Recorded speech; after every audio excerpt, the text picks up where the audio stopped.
Once again, people, this is my Telegram channel. Any doubts or queries that you have, please send it over here. Moving on. So we have just gone through boards and commissions. Good afternoon, Abhinav. Good afternoon, Akshat. Good afternoon, Satish. We have just gone through boards and commissions, brief definitions, etc. What is the difference between board, commission?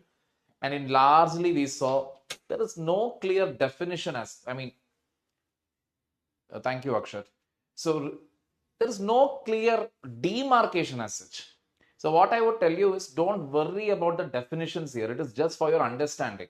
Because worst to worst case scenario, even if you get a question also, just write, it will come for 10 marks and it will be a question like give a brief description about boards, regulatory bodies and commissions in the country. Getting the point here. That is how it will come. So don't worry too much about the data, the static data that I gave you. But a 90% chance is there for questions to come with regard to a proper board or a proper regulatory body like SEBI, Finance Commission, Niti Aayog, RBI. Getting the point here, or Enforcement Directorate. Any one of these bodies can be asked as a question. And on what basis will a board or commission be asked? Again, based on current affairs. In current affairs, if you have more amount of, let us say, a particular body being asked means, then there is a great chance that it will come in UPSC. Best example, SEBI. That whole time period when that Adani-SEBI issue was going on, that SEBI is tied up with Adani, SEBI has helped Adani, etc. The question had come with regard to SEBI. Getting the point here. Most academies, again, what they will do is they will focus on what is the issue between SEBI and Adani. No. Our focus should be actually what? What is SEBI? What are their rules? What are their guidelines? How do they function? What is their roles and responsibilities? This is how you are supposed to do it. Clear? So that is what about it. So we are not going to cover all the regulatory bodies here, but at least the main ones, which again is in news always for the right or the wrong reasons. Clear, people? So moving on, taking it further forward, let us start with the Finance Commission now. Commission, we know more than one person will be present. Correct. More than one person will be present and they will issue certain guidelines or give certain recommendations. That is our general understanding of a commission. So let us see the static portion. Finance Commission is a constitutional body formed by the President of India to give suggestions on center-state financial relations. The 15th Finance Commission was required to submit 2 reports. The first report, consisting of recommendations for the financial year 2021, was tabled in Parliament in February 2020. The final report with recommendations for the 2021-26 period was tabled in Parliament on February 1, 2021. Key recommendations in the report for 2021-26 include, that is the current ongoing years we are talking about. That is why we are discussing the 15th. Clear? Taking it further forward. The criteria for distribution of central taxes among states for 2021-26 period is same as that for 2020-21. Criteria for distribution of central taxes among the states. Jitna taxes center ke, that is for example,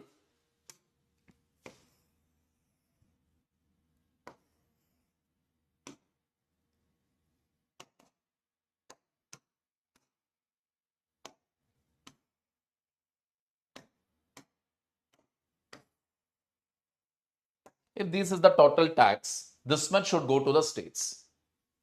लेकिन states के अंदर on what basis will we divide? Are we dividing it equally? सारे states के लिए एक ही amount, or should we look into certain criteria? Should we look into criteria of underdevelopment? Should we look into criteria of population? Should we look into the criteria of terrain? These are some of the things that we'll be looking in here. However, the reference period for computing income, distance and tax efforts are different, hence the individual share of states may still change. Income, distance and tax efforts, we will see it in a while. ठीक है?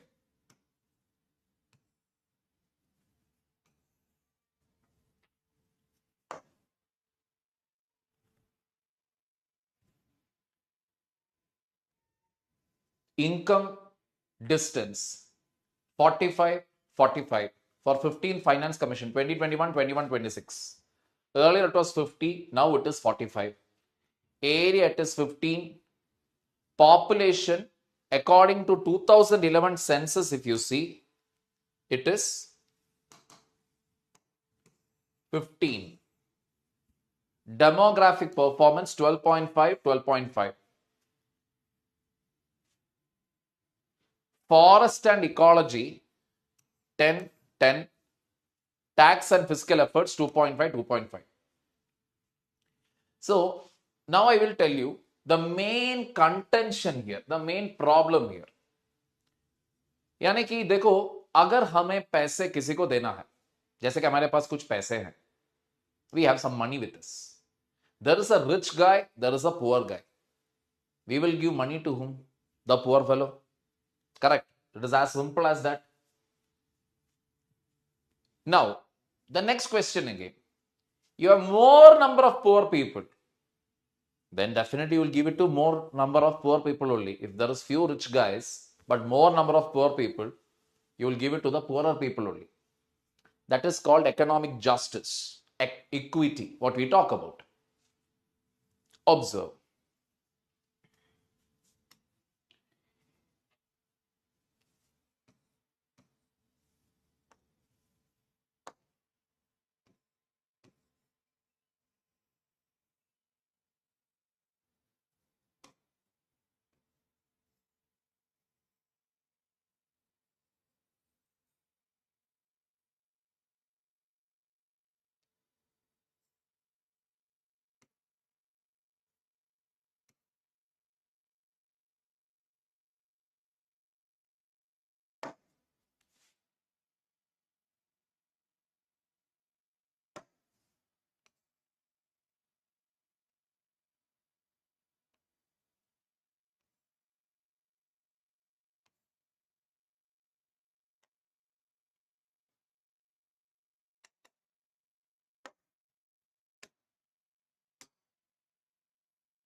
Currently, if you look at the population trend in the country, southern states, if you actually see, there is a drop in population.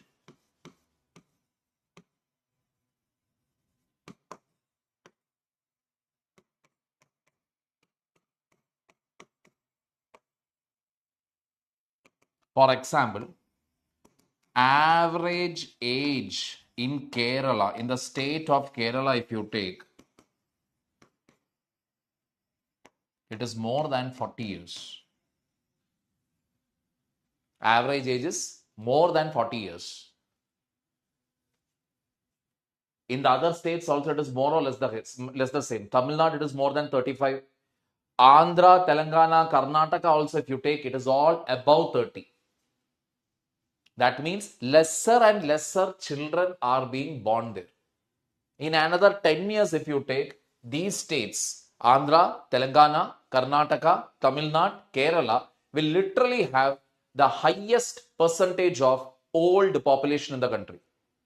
Not at all surprising, considering the fact that these states are doing better compared to the northern or eastern states when it comes to female education, women empowerment, female employment. Getting the point here? Ulta, let us take the northern or the western states, UP, MP, even for that matter Maharashtra, Gujarat, Rajasthan, Bihar, etc. When you take it up, what do we see? High level of population. Average age in these places is still in the 20s.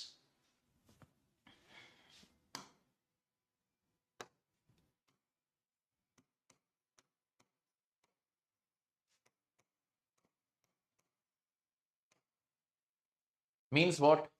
Higher the population. So normally when you think about it, you have more people here. So what should you do? You should take care of them. You should give them economic benefit or economic empowerment or whatever. Correct? It is understandable. But what is the problem? Problem I will tell you. Southern states, if you take, they are the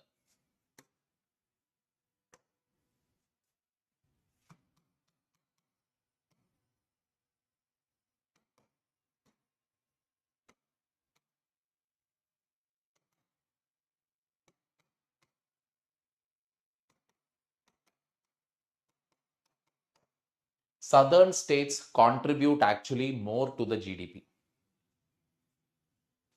Getting the point here? Southern states contribute more to the GDP, but because they have less population,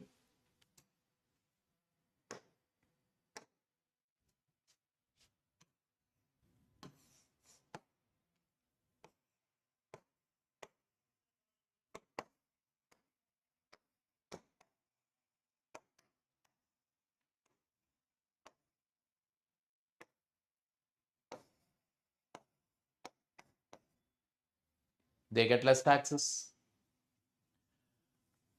Northern states and eastern states, on the other hand, they contribute less.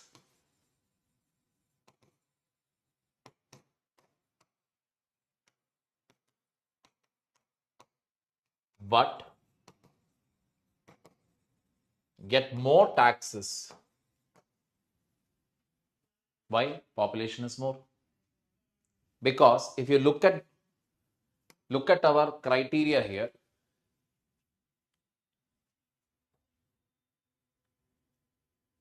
yeah, population carries, if you have carries a weightage of 15. Population carries a weightage of 15. So whichever states have higher population, they will get more amount of share there. Getting the point here? More amount of share there. Demographic performance is there, but that is only 12.5. That is, if you perform better, HDI values are increasing, you will get good money. But still it is lesser than population's share. And the rest of it is more or less the same. But population ultimately will, what is it? Give a better share or a better collection of taxes to the northern and eastern states. Interestingly enough, this population is the criteria. 1 minute.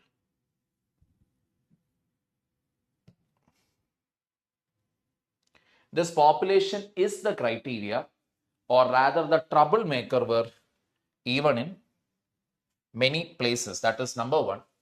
When it comes to, let us say, taxes,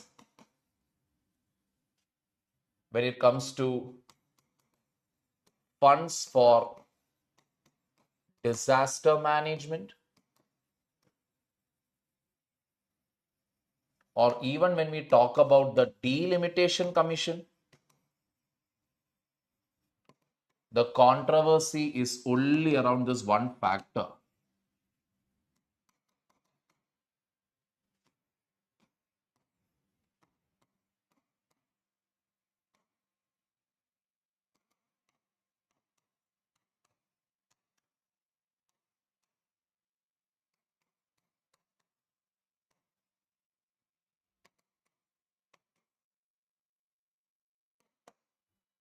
Population in north is more than population in south.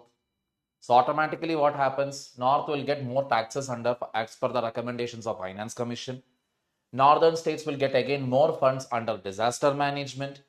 Under delimitation commission also, if you see, the northern states, that is UP, Rajasthan, Maharashtra, Madhya Pradesh, Gujarat, even for that matter, your Bihar, West Bengal, these states will end up getting more number of MP or MLA seats.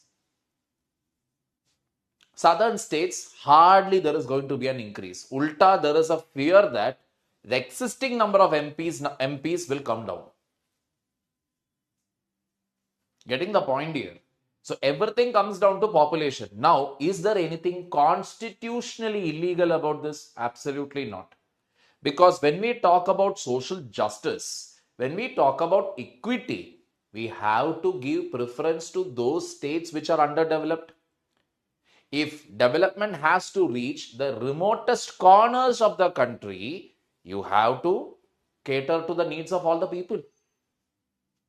So wherever more people are there, definitely you need to give more schemes there. You need to focus more there. That is the idea here. Clear? Taking it further forward, income distance. Good afternoon, Suganya. It is a distance of a state's income from the state with the highest income. Income of a state has been computed as average per capita GSDP during the 3-year period between 2016 and 17 and 2018 and 19. A state with lower per capita income will have a higher share to maintain equity among states. This is what I told you.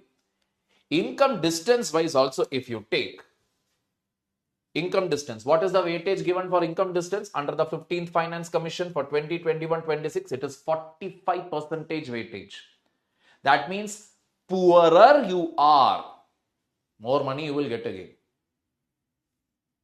Richer you are, less money you will get. That means, what are we trying to tell here? Northern states relatively poorer when compared to southern states. So these people will end up getting more taxes.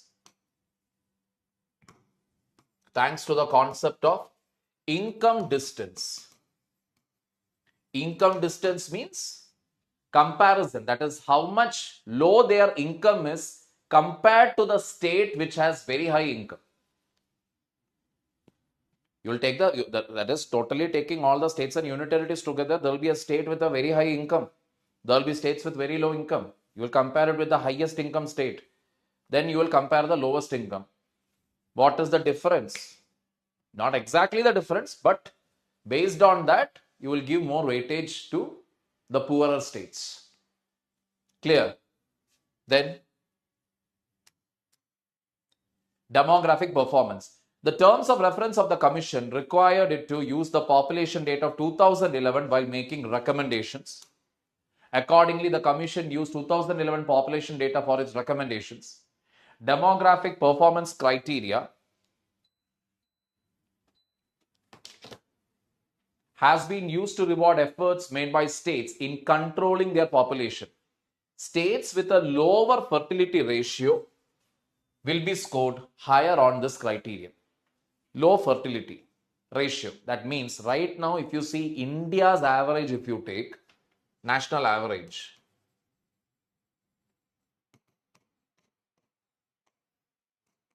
fertility ratio is at 2.0.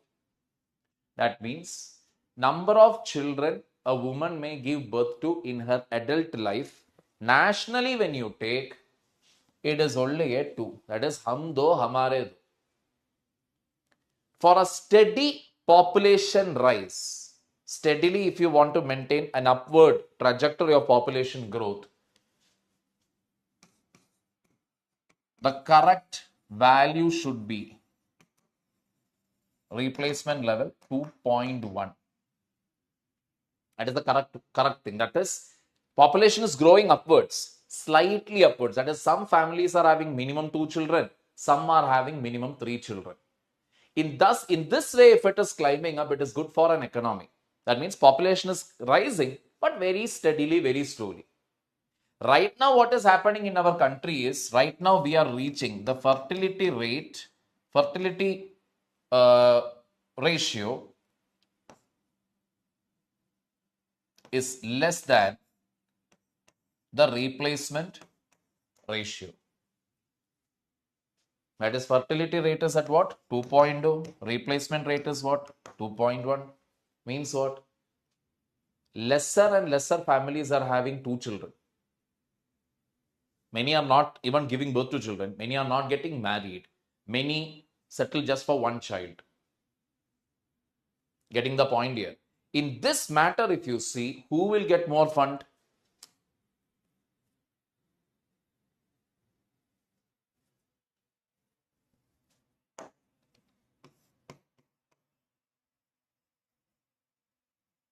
Southern states.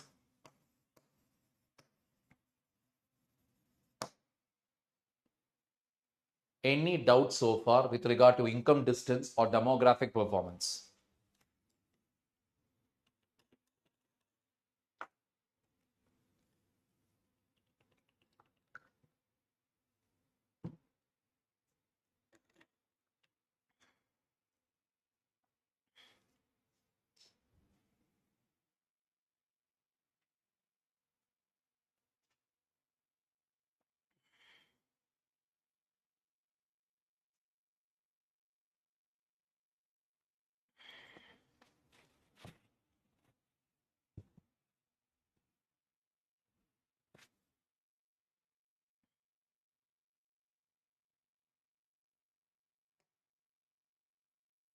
Next point is forest and ecology. This criterion has been arrived by calculating the share of the dense forest of each state in the total dense forest of all the states. That means you are having greater forest and ecological cover. If you are having, then you will have more share will come to you.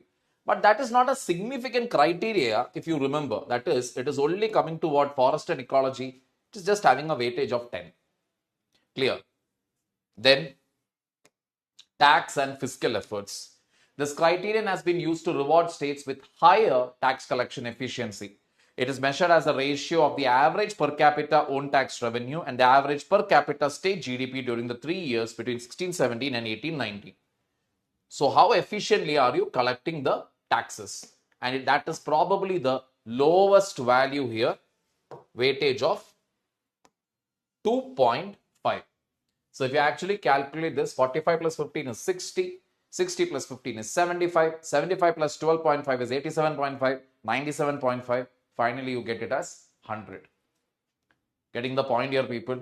The only bone of contention for all the southern states is basically that this population criteria, which ends up giving more money to the states in north and east. But on the other side, if you generally see, demographic, under the criteria of demographic performance, southern states stands to benefit. Because obviously, but if you see the value here, it is only 12.5. Got the logic? Moving on.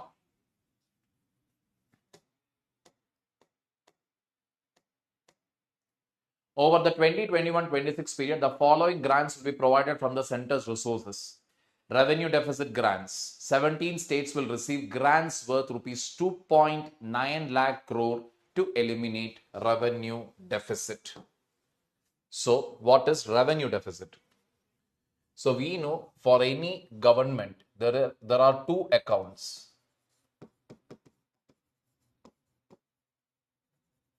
Capital account .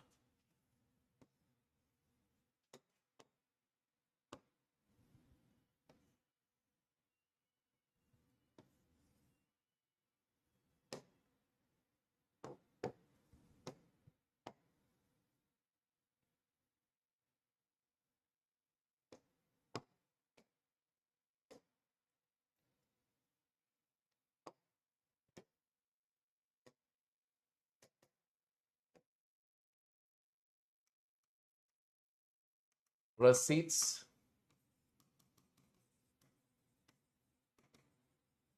expenditure.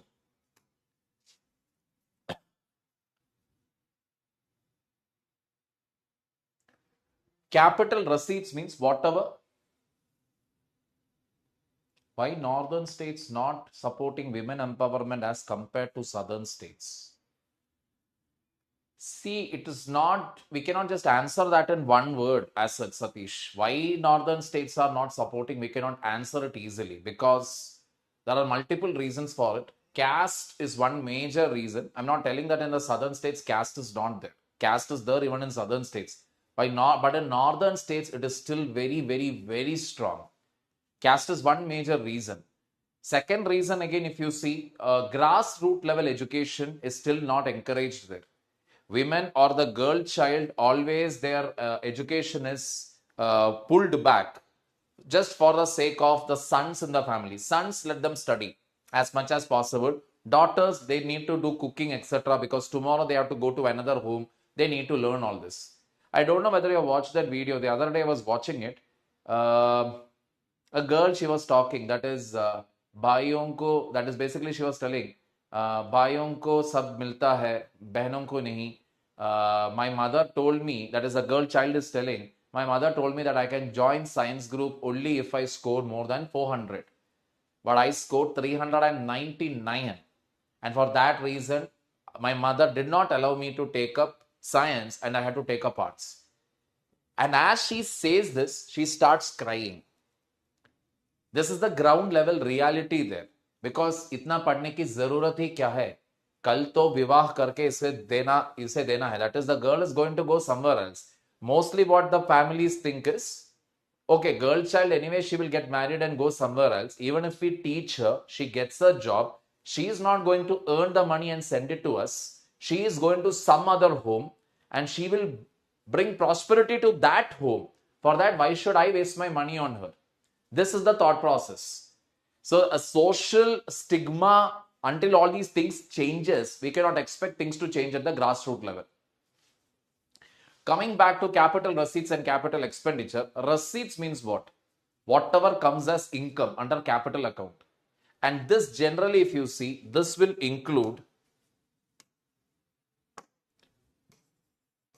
loans, disinvestments, big amount, bulk amount these are. Capital expenditure,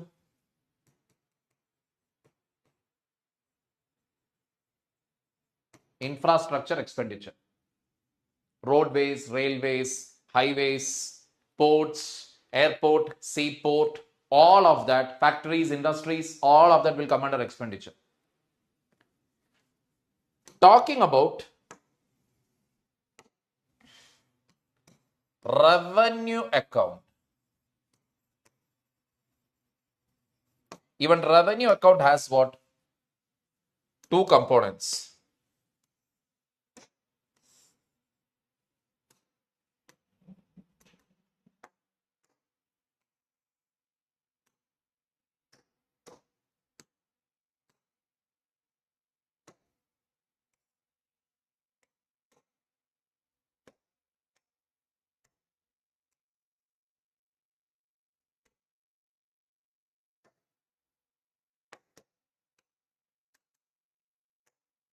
Revenue, receipts, revenue, expenditure.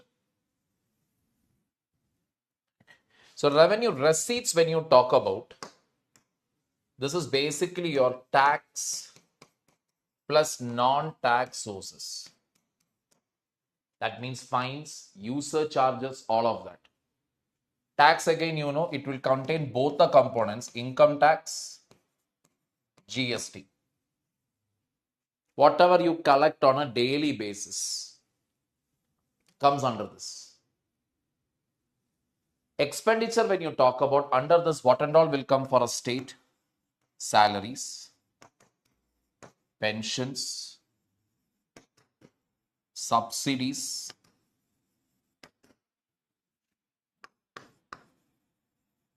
public administration, that means maintaining your office, paying the electricity bill, telephone bill, internet bill, the stationery, the chair, the table, all these will come under public administration. The problem in India is that most states run a high revenue deficit. Means what? Their expenditure is so high that they cannot compensate this expenditure with this income. Revenue receipts are very less, whereas revenue expenditure is very high. So when revenue expenditure becomes very high, then what they will do? They will divert funds meant for capital expenditure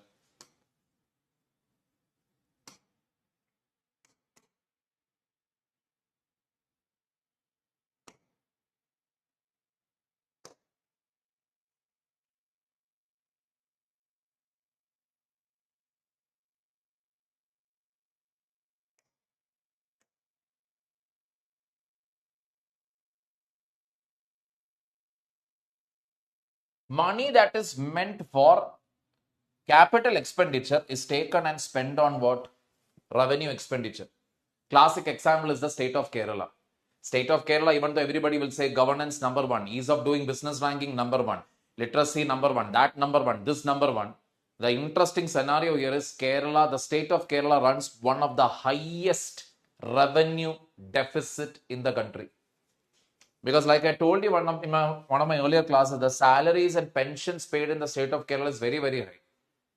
A jeep driver in the state of Kerala who drives a jeep for the Kerala State Electricity Board, KSEB, takes home a salary of 50,000 rupees. Central government drivers also don't have that level of salary. Getting the point here? This is the irony. So, if the revenue deficit is so high, revenue deficit is very high means what happens? Money for capital expenditure is diverted here. And what will happen? If you don't have enough money for capital expenditure, your infrastructure will suffer. So the central government has decided we will give you some grants. We will give you some grants, you keep it. You take care of your revenue expenditure. The idea is very simple. The idea is to see to it that infrastructural development happens in the state. That is why revenue deficit grants are provided. Sector-specific grants of rupees 1.3 lakh crore will be given to the states for 8 sectors: health, school education, higher education, implementation of agricultural reforms, maintenance of Pradhan Mantri Gram Sadak Yojana roads, judiciary, statistics, and aspirational districts and blocks. A portion of these grants will be performance linked. That means if you look at it, health, education, agriculture, roads, judiciary, statistics, then aspirational district program. These are some of the criteria, sector-specific criteria over which grants will be given, and a portion of the fund will be linked to what? Performance-oriented, almost like management by objective. That means you are performing better compared to last time, we will give you additional funds. Clear? State-specific grants. The Commission recommended state-specific grants of rupees 49,599 crore. These will be given in the areas of social needs, administrative governance and infrastructure, water and sanitation, preservation of culture and historical monuments, high-cost physical infrastructure, and tourism. The Commission recommended a high-level committee at state level to review and monitor utilization of state-specific and sector-specific grants.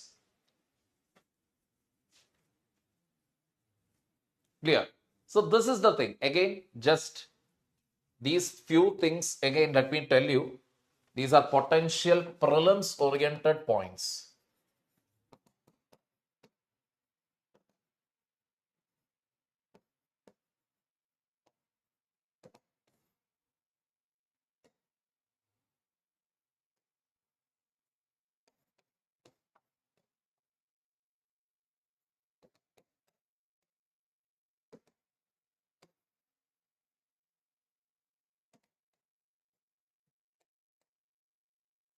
Grants to local bodies. The total grants to local bodies will be rupees 4.36 lakh crore, including 2.4 lakh crore for rural local bodies, rupees 1.2 lakh crore for urban local bodies, and again a portion of these grants is to be performance linked.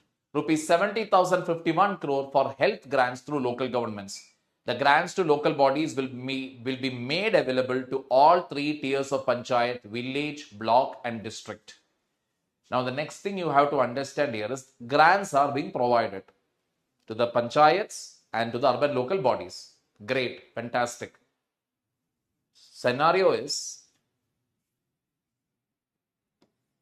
90% of funds of local bodies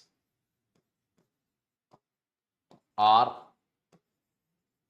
grants from center and states.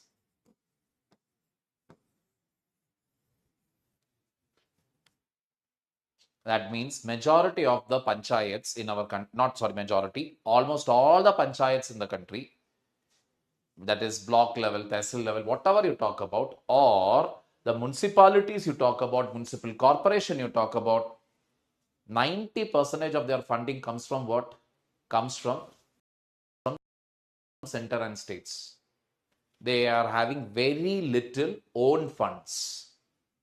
This is the major reason why many of the panchayats or the qualities of the municipalities are very low in our country. Because खुद का जब पैसा नहीं, आप क्या कर सकते हैं? When you're dependent on the center and state for grants, you will have to do whatever they say. When you have your own money, then you can do whatever you want. Clear? The health grants will be provided for conversion of rural sub-centers and primary healthcare centers to health and wellness centers, support for diagnostic infrastructure for primary healthcare activities, support for urban health and welfare wellness centers, sub-centers, PHCs, primary health centers, and public health units at the block level. Grants to local bodies will be distributed among states based on population and area with 90% and 10% weightage respectively. That means once again here also, more the population you have, more will be your grant that you will receive. Area carries only 10%. Clear, people? The Commission has prescribed certain conditions for availing these grants except health grants. The entry-level criteria include publishing provisional and audited accounts in the public domain. This is one of the major changes that has been included. That means provisional and audited accounts. Whatever money you are spending, it should be audited and those should be published in the public domain. One major criteria if you need any fund for your local bodies. Fixation of minimum floor rates for property taxes by states and improvement in the collection of property taxes. An additional requirement after 2021-22 for urban bodies. Minimum floor rate means what? A base rate for property tax. Not below that, you cannot fix the property tax. Minimum rate, what it should be, you should fix it. And efficiency in collecting it also should improve. No grants will be released to local bodies of a state after March 2024 if the state does not constitute State Finance Commission and act upon its recommendations by then. Means, see, very clearly in the 72nd and 73rd Amendment, it is told that State Election Commission, State Finance Commission has to be constituted. State Election Commission for what purpose? For conducting elections to rural local bodies and urban local bodies. State Finance Commission for what? To know about the financial situation of rural local bodies and urban local bodies, and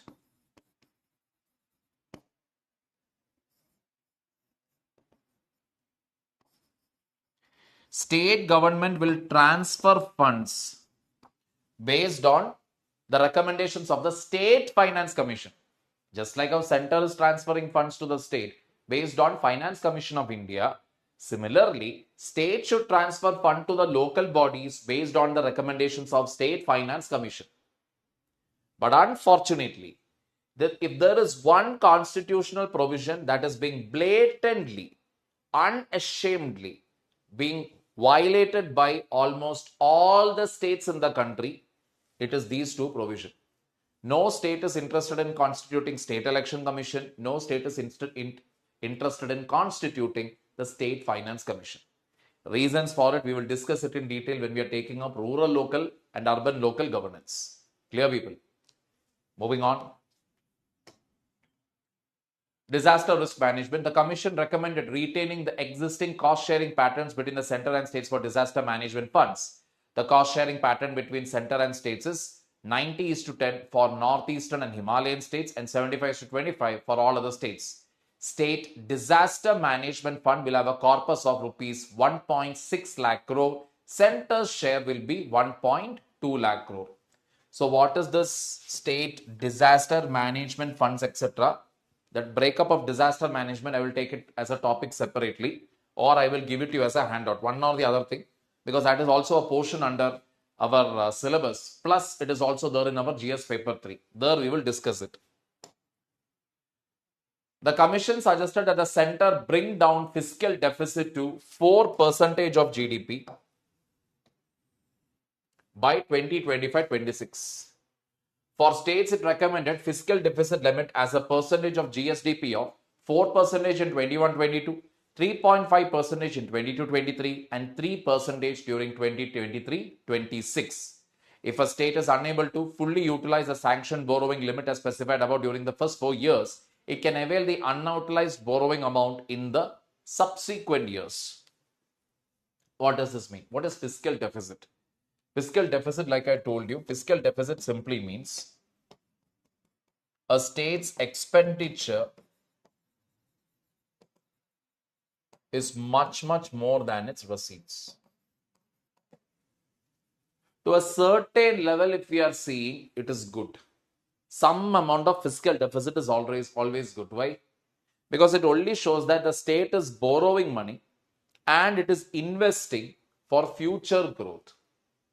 So ideally, 3% of GDP, if we are having debt, it is good, it is okay.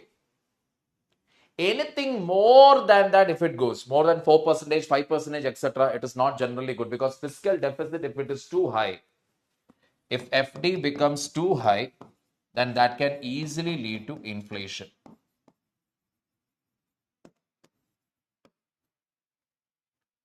So the idea is to maintain it at the right level. Just like inflation, we are having 4 plus or minus 2%. Inflation maximum you can have 6%. Minimum it should be 2%. Anything below 2% is deflation. Anything more than 6% can go to hyperinflation. So both we don't want. We want inflation also to be at a minimum level. So FD, if it's at the right level,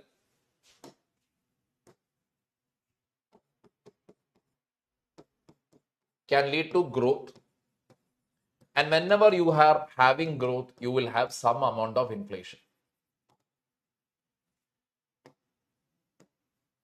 FD shouldn't be too low. Otherwise, what will happen? Your growth will be very less. You will have a condition of deflation. Similarly, FD shouldn't be too high. Yes, there will be growth initially, but later it will start crashing down. Why? Because inflation is too high.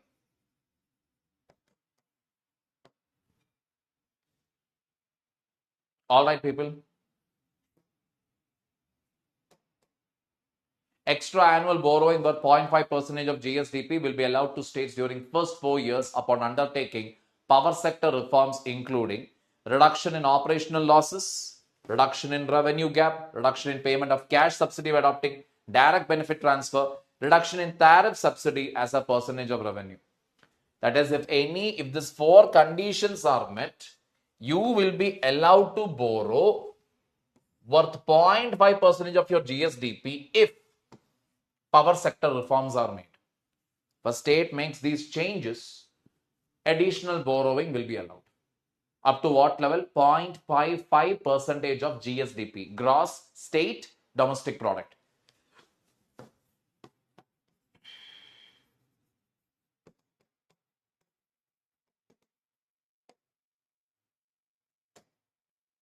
The Commission observed that the recommended path for fiscal deficit for the center and states will result in a reduction of total liabilities of the center from 62.9% of GDP to 56.6%.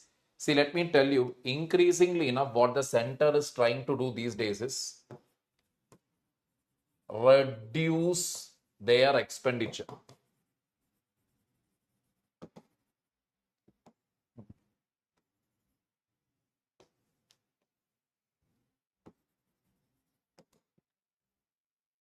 The states on aggregate from 33.1% to 32.5%. It recommended forming a high-powered intergovernmental group to review the FRBM, recommended a new FRBM framework for center as well as states and oversee its implementation. Revenue mobilization. Income and asset-based taxation should be strengthened. To reduce excessive dependence on income tax on salaried income, the coverage of provisions related to tax deduction and collection source should be expanded. Stamp duty and registration fees at the state level have large untapped potential.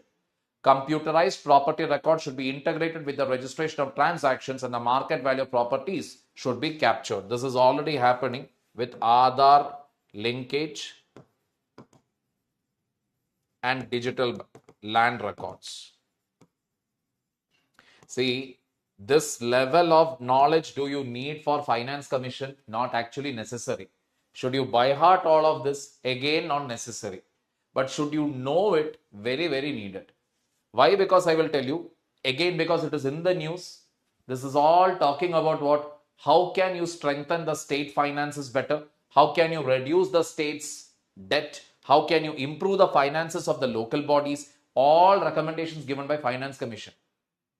If not in your paper 2, at least you can use this word. Definitely in GS paper 2. Clear, people? That is why we are discussing the recommendations of FC in detail here. Any doubts, please put it up. State government should streamline the methodology of property valuation. Why property? Property, always it is being said. The truth of the matter here is that what is the property value in Mumbai? What is the property value in Pune? People will say depending upon area, it will keep changing. Correct? Bandra won't be the same thing as, what is it?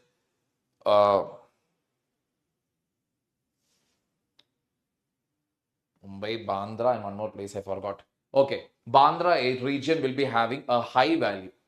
But the moment you go closer and closer, let us say to the Dharavi area, it won't have that level of value. So it will keep varying.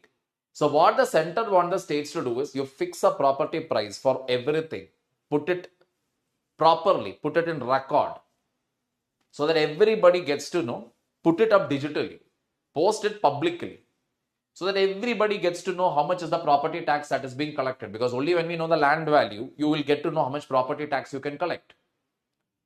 Getting the point here. But what is the major issue that the states are facing here?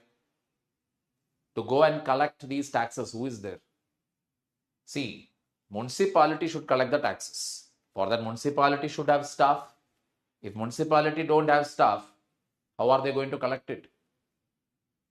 Clear? This we will discuss further under urban governance.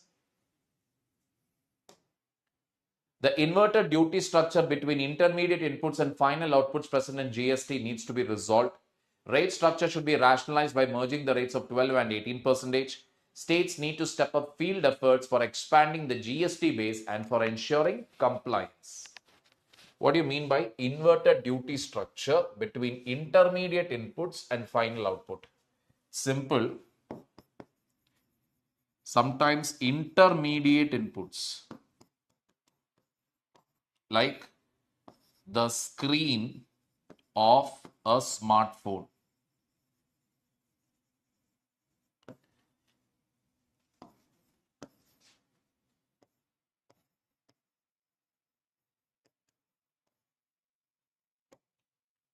GST value for the screen of a smartphone is higher than the smartphone itself. Getting the point here? GST value on the intermediate product is much higher than the final product. So automatically, if I want to manufacture a new smartphone made in India, why will I even manufacture? Because if I try to buy the screen, because the touch screen is the main component of a smartphone, and if that carries such a high level of GST, but the complete smartphone's GST pricing is very, very less, why will I waste my time in making a phone here when I can import the phone? So the Finance Commission is basically recommending that inverted duty structure should be resolved. That is, the components that are used to manufacture something should actually have lesser GST compared to the final product. Clear, people? Financial management practices, a comprehensive framework for public financial management should be developed. An independent fiscal council should be established with powers to assess records from the center as well as the states. This is again to ensure neutrality and complete objectivity. The council will only have an advisory role. A time-bound plan for phased adoption of standard-based accounting and financial reporting for both center and state should be prepared, while eventual adoption of accrual-based accounting is being considered. The center as well as state should not resort to off-budget financing or any other non-transparent means of financing for any expenditure. Just a minute, people.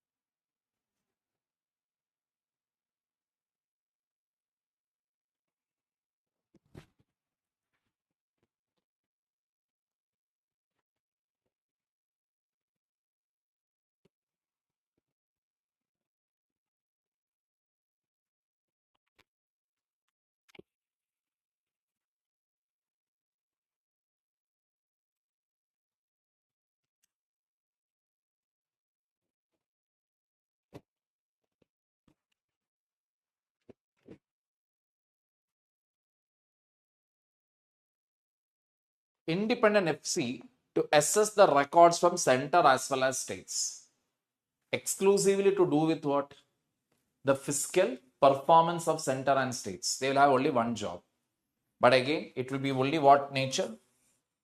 Advisory in nature. Phased adoption of standard-based accounting and financial reporting for both central and state should be prepared while eventual adoption of accrual-based accounting is being considered. These are accounting practices. So various standards are there for this. Like for example, one is MCA 21. So it is a standard practice. What is the purpose? I will tell you. Every state as well as center, when they follow a common accounting practice, it becomes easy to understand who is spending more, who is spending less, where money is going. You can track the expenses easily. But right now in our country, that is not the case. Many states don't even follow this properly. Clear? The center as well as state should not resort to off-budget financing or any other non-transparent means of financing for any expenditure. Off-budget financing means what? What is not mentioned in the budget, what is not mentioned as a source for finding money, you will not do that. Again, you will not use any other method, non-transparent means of finding money for your expenses. Whatever you are going to do, it should be open and it should be transparent. A standardized framework for reporting of contingent liabilities should be devised. Both center and state should strive to improve the accuracy and consistency of macroeconomic and fiscal forecasting. States should amend their fiscal responsibility legislation to ensure consistency with center's legislation, in particularly with the definition of debt. States should have more avenues for short-term borrowing other than the ways and means advances and overdraft facility from the RBI. Ways and means advances and overdraft facility, something which you will read in your economics. We will also mention this while we are doing with economics again. Towards the last 10, we will take it up because this is also part of your UPSC syllabus. States may form an independent debt management cell to manage their borrowing programs efficiently. Other recommendations: states should increase spending on health to more than 8% of their budget by 2022. Primary healthcare expenditure should be 2/3 of the total health expenditure by 2022. Centrally sponsored schemes in health should be flexible enough to allow states to adapt and innovate. Focus of CSS in health should be shifted from input to outcome. All India medical and health services should be established. Strictly meant for your GS paper 1 people. When you get questions on health, under way forward, you can recommend all of this.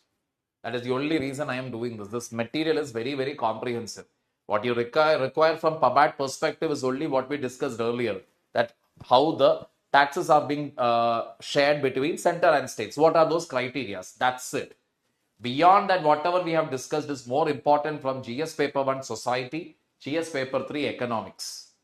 Clear? So just keep reading through it. Funding of defense and internal security, a dedicated non-lapsable fund called the Modernization Fund for Defense and Internal Security will be constituted to primarily bridge the gap between budgetary requirements and allocation for capital outlay in defense and internal security. The fund will have an estimated corpus of rupees 2.4 lakh crore.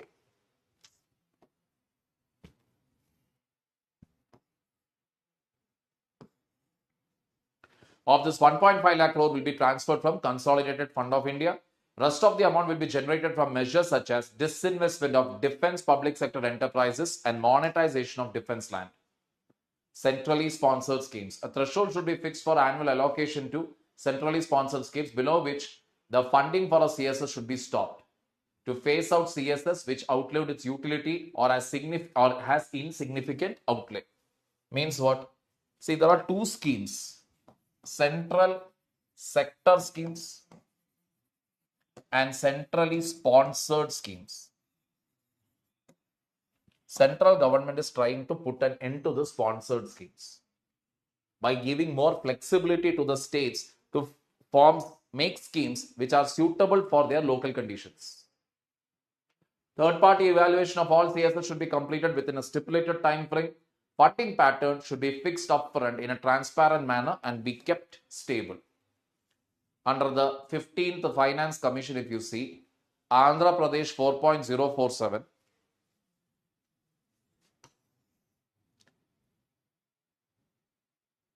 Karnataka 3.647, Kerala 1.925,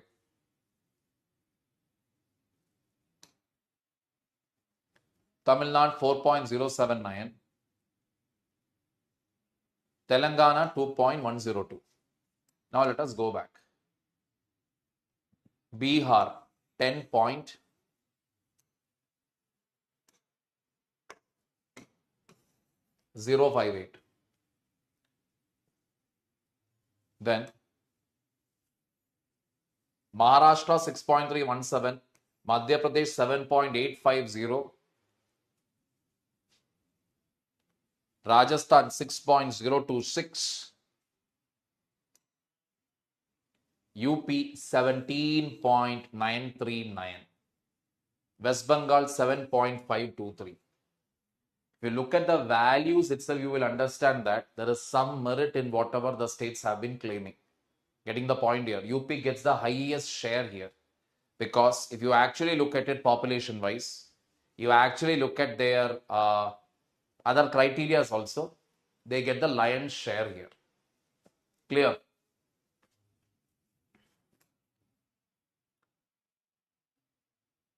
Any questions, people? Any doubts? Most of them are in the nature of recommendations and many are actually more than PubAd, it's economic topic. So what you can do is just go through these recommendations.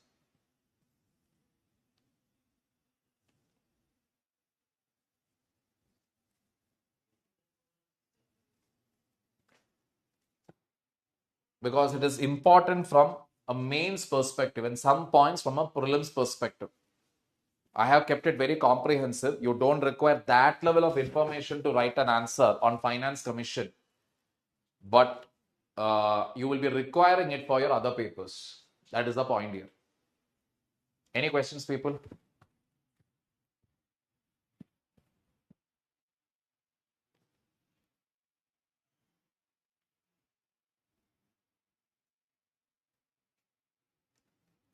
Coming to Niti Aayog. First, let us analyze Planning Commission.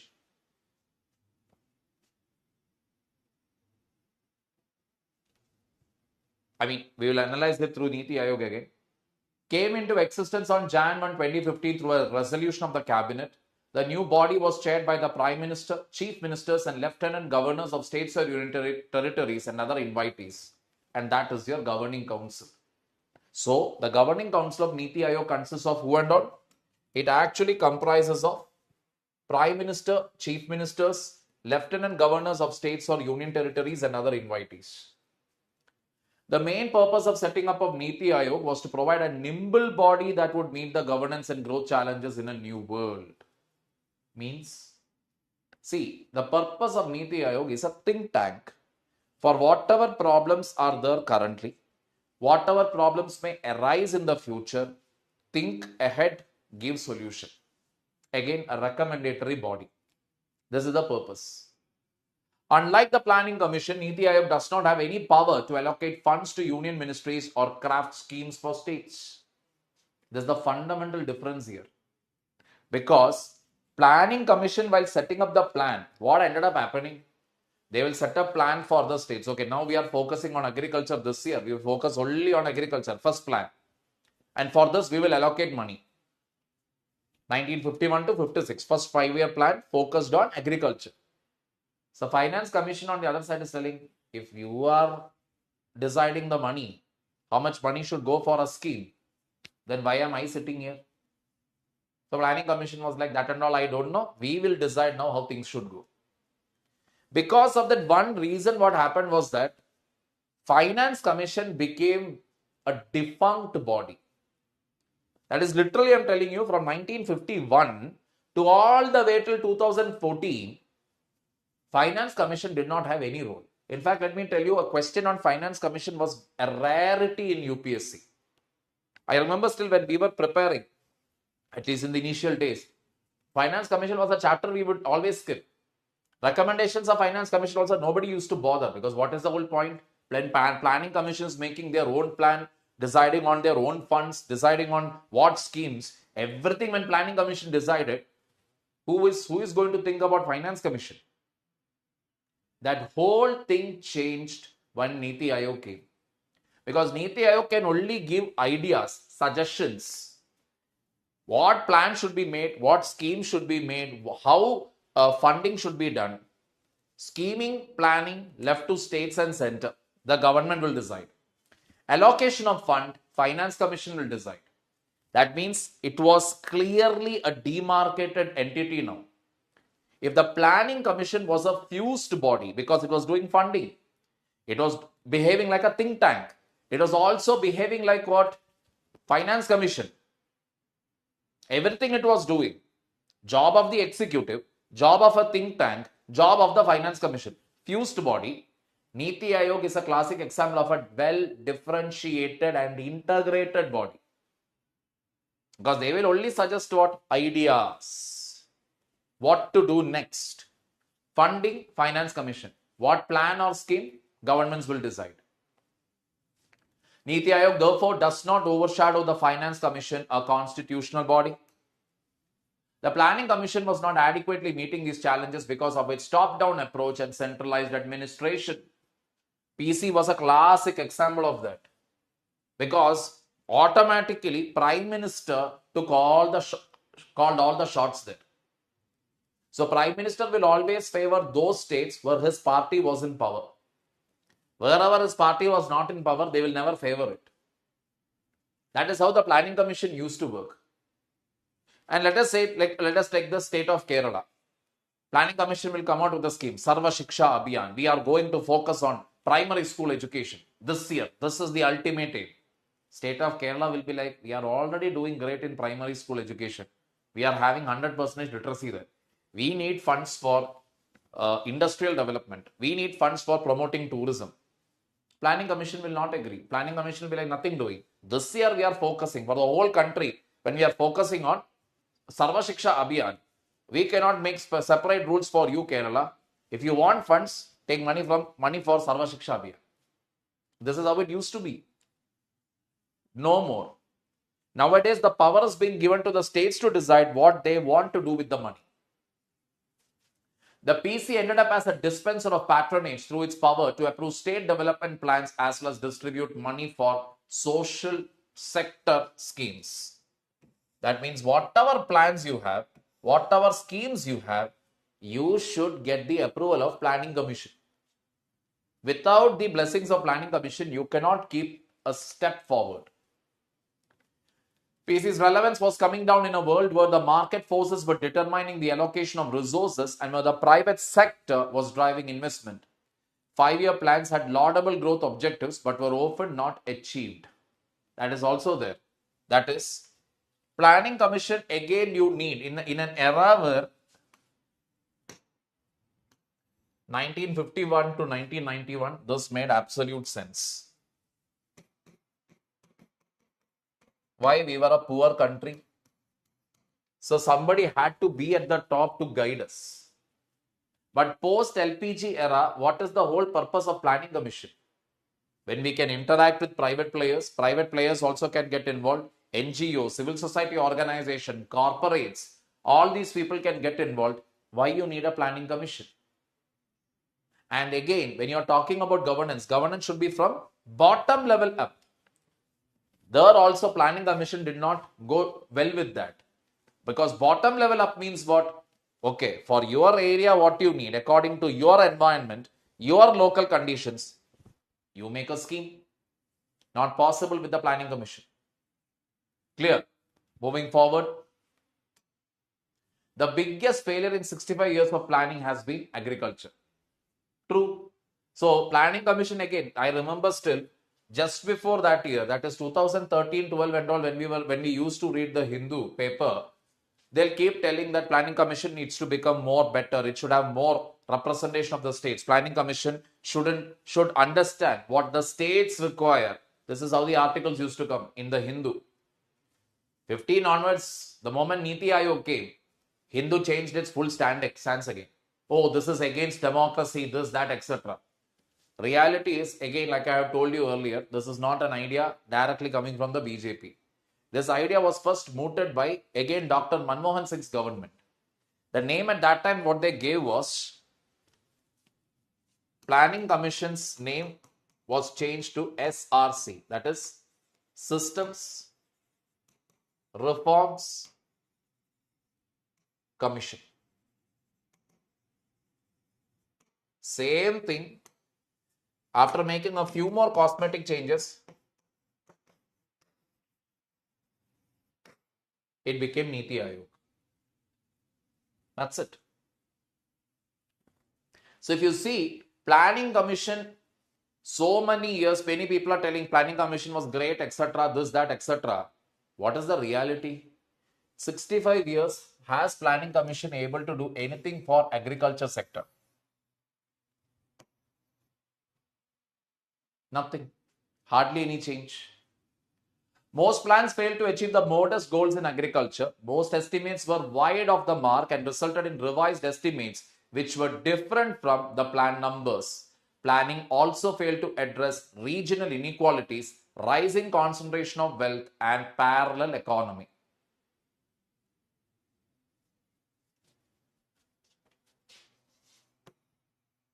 Revised estimates means, say, you will keep a target. Let us say, I want to achieve a target of 10, but you only achieved a target of 7. So when it is a lesser one, you basically put it as a revised estimate. Planning also failed to address regional inequalities, rising concentration of wealth, and parallel economy, basically black money.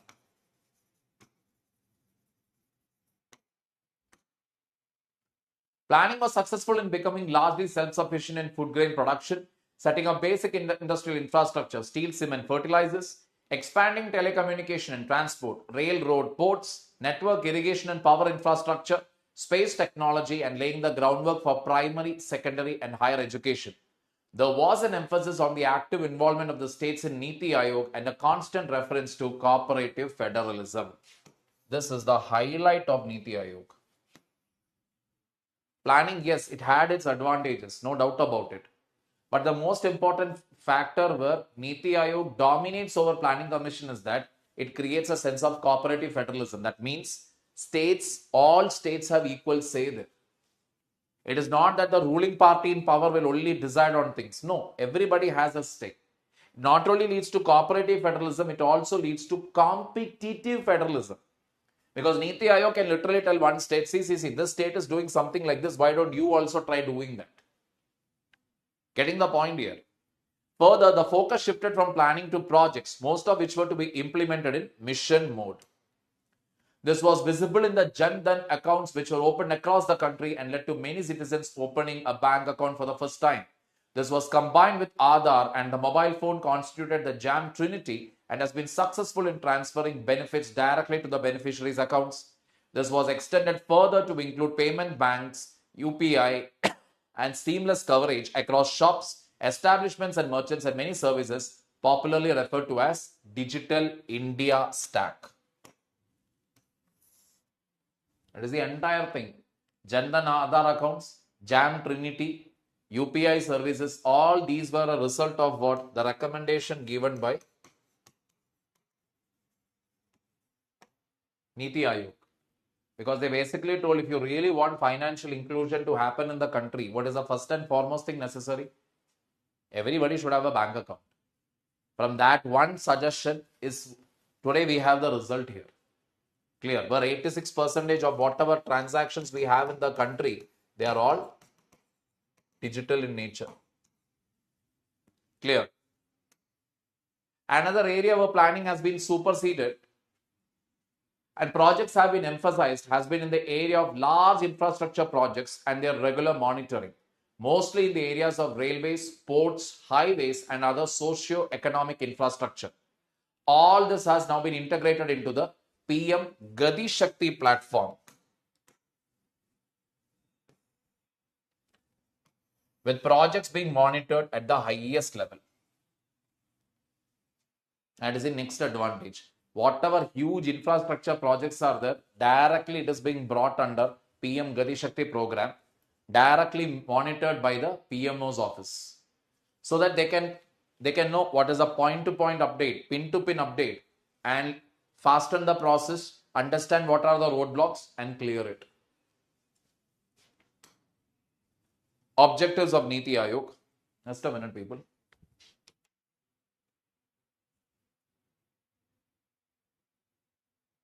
Let's take a 15-minute break. Then we will get back.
All right, people. So I hope you have a fair understanding now what Niti Aayog is. That is, it's a think tank suggesting ideas, suggesting great policies, telling one state, see, this state has got this particular scheme. Why don't you try something like that? So this is what Niti Aayog generally will do to encourage cooperative federalism, take up inputs from the states, improve the competition between states through competitive federalism, and suggest ideas or policies which will help the country, say for example, Jam Trinity. Objectives of Niti Aayog or features of Niti Aayog, whatever we are going to see next, these are very, very static topics. Please understand.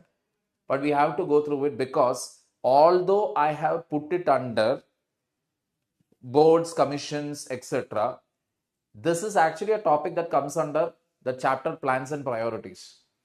There, if you see, largely that syllabus itself is not updated yet. It is still with talking about National Development Council, Planning Commission and all of that. That is no more a question is asked with regard to it anymore. So mostly our focus is going to be on what? Niti Aayog only. So let us see objectives of Niti Aayog. To evolve a shared vision of national development, priorities, sectors and strategies with the active involvement of states. To foster cooperative federalism through structured support initiatives and mechanisms with the states on a continuous basis, recognizing that strong states make a strong nation. To develop mechanisms to formulate credible plans at the village level and aggregate these progressively at higher levels of government. As you can clearly see, Planning Commission never actually mentioned anything about village level. To ensure on areas that are specifically referred to it that the interests of national security are incorporated in economic strategy and policy. To pay special attention to the sections of our society that may be at risk of not benefiting adequately from economic progress. To design strategic and long-term policy and program frameworks and initiatives and monitor their progress and their efficacy. The lessons learned through monitoring and feedback will be used for making innovative improvements, including necessary mid-course corrections. Best example for systems theory. To provide advice and encourage partnerships between key stakeholders and national and international like-minded think tanks as well as educational and policy research institutions. To create a knowledge, innovation and entrepreneurial support system through a collaborative community of national and international experts, practitioners and partners. Participative management. System 4. To offer a platform for the resolution of intersectoral and interdepartmental issues in order to accelerate the implementation of the development agenda. Conflict resolution through integration.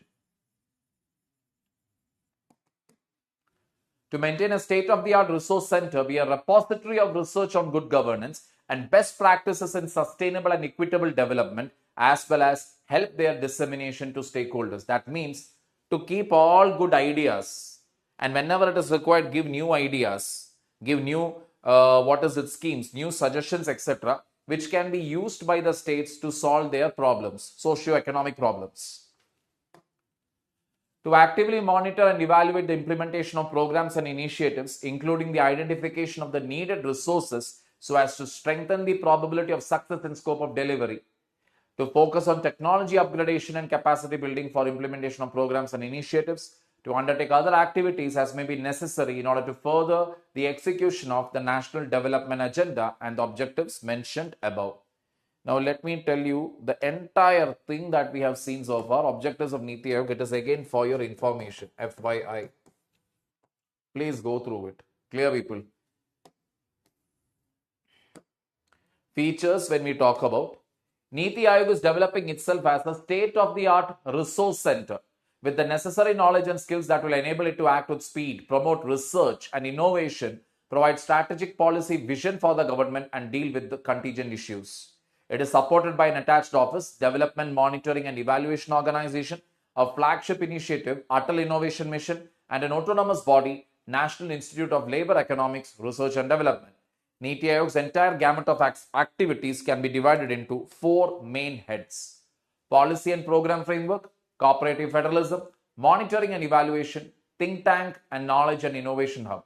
The different vertical cells attached in autonomous bodies of NITI provide the requisite coordination and support framework needed to carry out its mandate.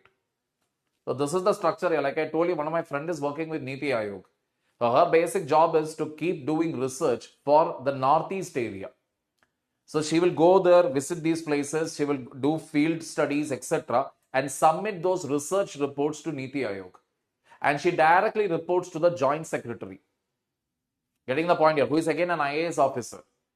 So prestigious job again, because you're directly part of nation building. Salary wise, not so great. 30 to 40,000 only is the salary posted in Delhi. As you clearly know, 40,000 rupees to survive in Delhi, it is next close to impossible. But yeah, that is the thing. So like this, many people are there. So NITI Aayog's main purpose is what? To conduct research activity at the grassroots level, at the village level, to know what will work, what will not, provide these report, and then communicate the same to the states. Because the problem is when the center will ask the states, why don't you do this, why don't you do that, states will give their own reason.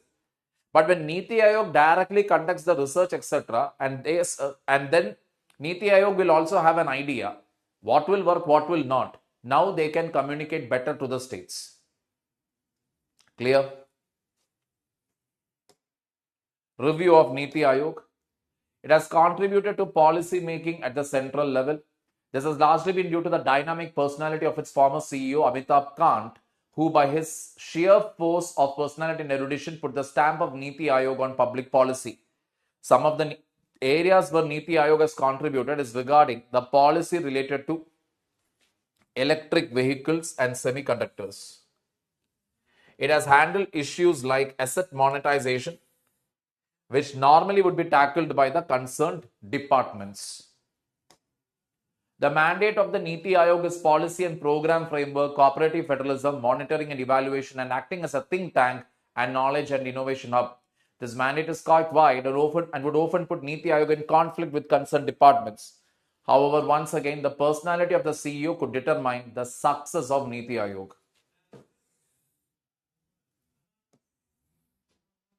So again, whatever the NITI Aayog wants to do, the problem here is that there is a concerned department always. Just like how you are having Department of Northeast Region or a Ministry for Northeast Region is already there. NITI Aayog is going and conducting research. Will that ministry or the department like it? Absolutely not. But it all comes down to what? Who is the CEO? Ultimately, personality of the CEO matters here also. 2021, the government is reviewing the performance of its think tank NITI Aayog to ascertain whether the agency is meeting its objectives for which it was created, replacing the Planning Commission. 2015, NITI Aayog was created on January 1. Now 2021, what did the government do? They wanted to do a review of NITI Aayog and see whether is NITI Aayog doing what it was created for. Research, provide ideas, provide new innovative techniques, etc. Is it doing that job or not? The review is being undertaken at the behest of the Prime Minister's office, as there is a feeling that the body is not delivering as per stated objectives and made a reset in terms of its roles and responsibilities so that it could play a more proactive role on policy matters in the country. Basically, they were feeling that they are not doing the job what it was created for. It is somewhere not meeting up to the mark. And who is conducting this review? Prime Minister's office. Once again, stressing the fact that how PMO has become very, very important. The review of its functioning is already on by a team of external experts under a setup called NITI Evolutionary Committee. This committee is headed by Quality Council of India Chairman Adil Zainulbhai, with Bain Capital MD Amit Chandra, Avana Capital founder Anjali Bansal, former Telecom Secretary Aruna Sundararajan, founder of Global Alliance for Mass Entrepreneurship Ravi Venkateshan, and the Environment Secretary as its members. As you can clearly see, the Evolutionary Committee has a beautiful mix of people from both private and public spheres. The panel has come out with a clearer mandate for NITI Aayog that includes barring the agency from certain activities while adding a few additional tasks. It also wants Aayog to play a more proactive role of engaging with the states on various matters. So what did the evolutionary committee suggest? They basically told cut down a few activities and added some more. And they wanted the Niti Aayog to do work more or work with the states more on a higher level. For this, the suggestion is to augment its capabilities so that wider and more frequent engagements could be organized. Niti Aayog has also been suggested to engage actively with external experts and build a knowledge pool that comes handy to various government agencies. Niti Aayog has recruited a large number of young professionals as domain experts, and currently it has a manpower strength of over 700. These lateral entrants have come from private sector or other areas and have provided the relevant knowledge base to Niti Aayog to function as a think tank. It has come to light that several private sector executives have joined Niti Aayog, sacrificing their salary in order to contribute to the development of society and gain expertise which would be of great help to them in the future. So, that is one thing. Niti Aayog as a body, if you see, just like I told you how my friend is working there, she is passed out from IIM with a very good MBA degree, etc. If she had gone to any private field, she would have ended up making lakhs together in a month. But many people are going and joining there. So Niti Aayog is already able to attract fresh and nice, talented people from the private sector into their domain. So Niti Aayog has a huge advantage. Then, Niti Aayog has been ranking the states on various parameters like sanitation, health, and education, the Swachhata rankings. This does lead to a competitive environment in which states want to outshine each other. However, the states would gain more if Niti Aayog could mentor the low-performing states on how to improve their performance. That is one of the major suggestions. The state is performing badly. Niti Aayog should help those states, advise those states, mentor those states as to how they can improve their ranking. Not simply give the rank. That World Bank is doing, UNICEF is doing.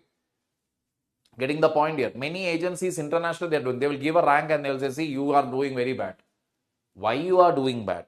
What are the reasons for it? How can you improve? These activities can be undertaken by whom? Niti Aayog. It is still a little early to pass the final judgment on the efficacy of Niti Aayog vis-a-vis the Planning Commission, but one can say that the organization has justified itself to a large extent. However, it is felt that there is a need for greater coordination with the states. Also, Niti Aayog should not depend merely on the competence of their CEOs, but on an institutional arrangement which would equip it with resources. These resources can be used to assist the laggard states in their development journey. Means what? Everything should not be dependent on the personality of the CEO. Rather, it should be based on the institution of Niti Aayog. Institution of Niti Aayog should become so strong that ideas of Niti Aayog, if it is not being followed by the states, not being accepted by the states, it should create a halla in the parliament or in the legislative assembly. That in spite of the fact that Niti Aayog gives such wonderful ideas, why the state chose to ignore it? Questions should be asked on that level. Getting the point here? The Standing Committee on Finance, as early as in 2015, had strongly recommended that the government should confer executive powers on Niti Aayog to enable its functions, to enable it to perform its functions in a more effective manner. Without the executive powers, then the central ministries or states will feel compelled to listen to the advice of a think tank and advisory body. That is, there is no force, right? There is no compulsion. If Niti Aayog makes a suggestion and states as well as central ministries are completely free to ignore the suggestions. That is why the Standing Committee on Finance basically recommended that some executive power should be given so that until and unless, that is, Niti Aayog can enforce that the states follow a particular policy or the center implements a particular policy. Future of Niti Aayog. Government's think tank Niti Aayog held a Chintan Shivir for reimagining its role to fulfill the vision of Amrit Kal, a 25-year period between 2022 and 2047. The Chintan Shivir was held in May 2023, focusing on 5 themes which are Niti for Viksit Bharat, Bank of Wisdom, working with states, strengthening networking, and in-house capacity. The chief executive officer and all 4 members of Niti Aayog have been tasked with each of the 5 topics. That is Vikasit Bharat, Bank of Wisdom, working with states, strengthening networking, and in-house capacity. Under the theme Vikasit Bharat, the focus will be on discussing the role of Niti in helping India become a developed nation by 2047. The Niti Aayog will handhold each state to set up similar bodies, replacing their planning boards for faster and inclusive economic growth in tandem with the vision of being a developed nation by 2047. That means now we are having Niti Aayog at the central level. Okay? And in many states, even the planning commission has been removed. In many states, what do you have? You still have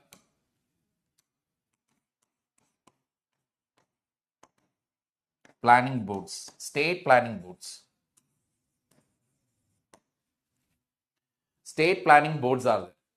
So the idea here is, why not replace the state planning boards into state units of Niti Aayog? That way you can ensure what? Better collaboration, better cooperation between center and states. You can easily give suggestions to the states. So a unit of Niti Aayog or a cell of Niti Aayog should be present in each and every state for better coordination, for cooperative federalism, as well as competitive federalism. This is the idea. Clear? With that, we come to an end of this session also, people. So that is pretty much about it. So here again, like I told you, the latest news items, Finance Commission, etc. I know some parts I just spoke about the recommendations and went, because that is all you can do there. Beyond that, we cannot do a research on it, etc. Because these are recommendations. Recommendations are recommendations at the end of the day. That is, you have to just keep reading it, remember a few items, because that you will write in your way forward or suggestions. Niti Aayog also the same thing. Whatever is the latest, follow it up in the newspaper. Clear? Because you can expect one question from here. One question is guaranteed from this section. Niti Aayog chapter. That is planning chapter. All right. So let's call it a day.